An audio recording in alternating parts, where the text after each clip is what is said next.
I've been actually preaching for a while that the crisis and the aftermath were actually not that incomprehensible. We actually, if you came into this with a very basic, updated Keynesian view of the world, you were surprised by the financial crisis, but mostly that was because we failed to keep track of institutional stuff. In the real world of policy debate and the real world of serious people discussing stuff, we had enormous dissension, enormous confusion, because many people believed things that were not so.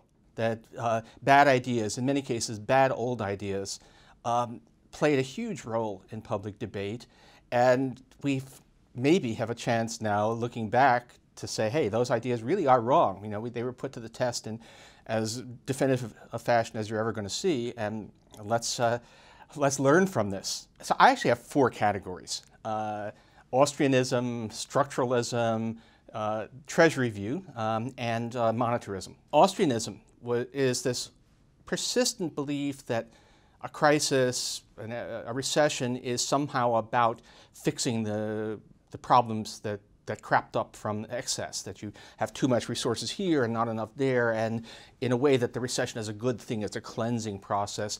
There are some implications of that view. You ought to be seeing certain things. You ought to be seeing things like unemployment moving in opposite directions in expanding and contracting sectors, which you don't see at all. Structuralism. I was actually going back and reading some of my own stuff, some of the debates from 3 or 4 years ago from the United States, where from many people, of influential people like Jamie Dimon or you know, people in the public sphere who weren't necessarily macroeconomists, it wasn't even a question. Everybody knew that the United States had a major problem of a skills gap, a mismatch. The workers we had were not the workers we needed, and there was no way we could get back to the kind of low unemployment that we had before the crisis, until of course we did. That was amazing because that debate was almost, a few archaisms of language aside, was almost identical to things that people said in the mid-1930s. It was wrong then, it was wrong this time. Treasury view, the view that the government spending increased government spending can't possibly expand the economy, that cuts in government spending won't do any harm. The Treasury view, because that goes back to the 30s, but we have, you know, modern versions of it. Now, the trouble with fiscal policy is you very rarely get anything that looks like a controlled experiment, because lots of fiscal policy is in response to events, so you're actually measuring the response rather than the cause. But the austerity mania in the euro area gives you closer to a controlled experiment than you normally get. And you know, coming into the crisis, you know, old-fashioned Keynesian types said, well, we have a multiplier, we think it's around 1.5, and then events, all this stuff happened, and you do a you know, regression, and it says, oh, multiplier looks like it's around 1.5.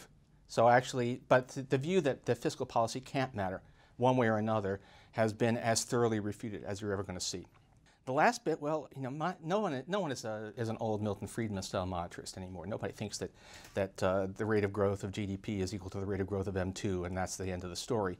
Amazing number of people, and here you get a lot of professional economists too, just said, I cannot believe that you can have large increases in the monetary base without that being inflationary. Lots of people were on that line, and you know, here we have 400% increase in the monetary base and no inflation whatsoever. Which was as clear a demonstration that, you know, the liquidity trap view was right and the monetarist view was wrong. And I think all of these things are important, partly because these misconceptions did a lot of harm in terms of actual policy. That policymakers believed these, partly because they found them more persuasive than the theory that turned out to be right. And also because, to a first approximation, nobody ever admits having been wrong about anything.